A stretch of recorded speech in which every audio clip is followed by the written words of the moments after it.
Assalamualaikum warahmatullahi wabarakatuh. Kembali lagi dengan saya Tirta Yulansyah Arsyafin.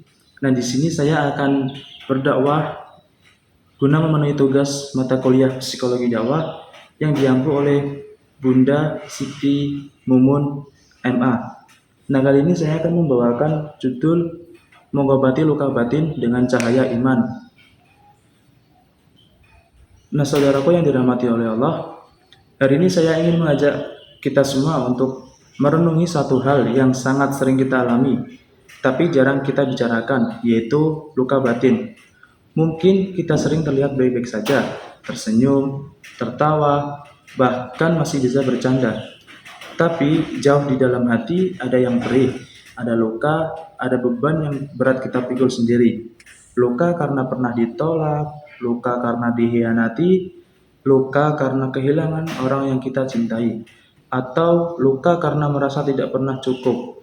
Nah, saudaraku, luka batin itu nyata. Ilmu psikologi menyebutnya dengan inner wound, luka dalam jiwa yang tidak kelihatan tapi terasa. Dan kalau kita tidak segera mengobatinya, luka itu bisa membuat kita menjauh dari Allah.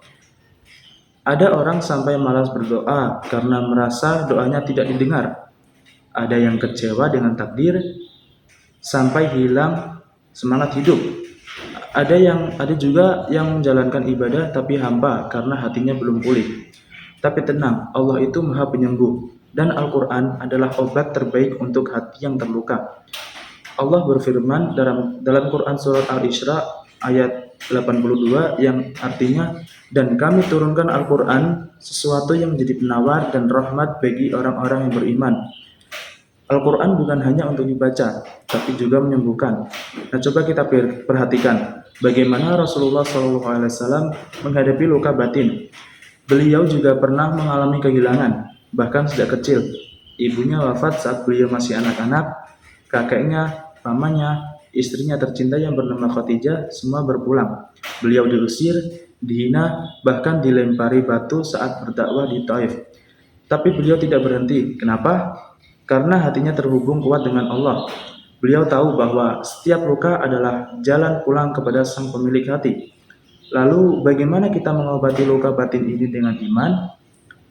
Pertama, dengan sujud yang jujur. Kadang kita butuh menangis, bukan di depan manusia, tapi di hadapan Allah.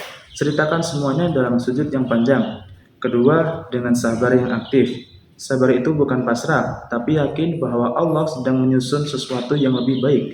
Ketiga, dengan yakin bahwa luka ini akan menjadikan kita lebih kuat, lebih dekat, dan lebih dalam mengenal Allah. Nah, saudaraku, kalau hari ini engkau merasa hatimu penuh luka, janganlah menjauh dari Allah, justru mendekatlah, karena hanya Allah yang bisa menyembuhkan luka paling dalam yang tidak bisa dijangkau oleh manusia manapun. Nah, mari kita jadikan iman sebagai cahaya yang menyinari hati kita, karena hati yang penuh cahaya tidak mudah tenggelam dalam gelapnya luka. Semoga Allah menyembuhkan luka-luka batin kita, menguatkan langkah kita, dan menjadikan kita pribadi yang lembut, tenang, dan penuh kasih. Amin, amin, ya rabbal alamin. Nah, mungkin itu saja yang dapat saya sampaikan. Kurang lebihnya mohon maaf apabila ada tutur kata yang salah. Wassalamualaikum warahmatullahi wabarakatuh.